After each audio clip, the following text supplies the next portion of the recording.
जमात इस्लामी के सूबाई अगवान मौलाना अब्दुल हफीज़ बिजानी पंहिंजे जारी कयल एक बयान में चयो आहे त सुभाणे 30 अगस्त ते अमीर जमात इस्लामी पाकिस्तान मौलाना सिराजुल हक कंदाकोट पहुची रहियो आहे।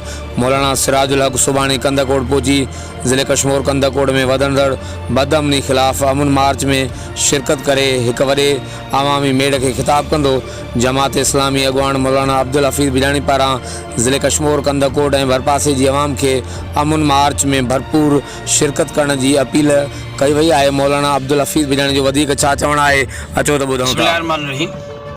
मुअज़्ज़िज़ दोस्तों, सुभाणे 3 अगस्त से आलम इस्लाम जो अज़ीम अगवान अमीर जमात इस्लामी पाकिस्तान अवाम जो हकीकी तर्जमान मोहतरम सिराजुल हक साहब कंदाकोट अची रहिया आहिनि। एक वॾे अमन मार्च के खिताब कंदा अवां इलाके वासियुनि खे कंदाकोट जे शहरनि खे गौसपुर करमपुर ऐं तंगवानी जे एरियाज़ जे माण्हुनि खे उन प्रोग्राम में भरपूर शिरकत की अपील ऐं दावत ॾिजे थी।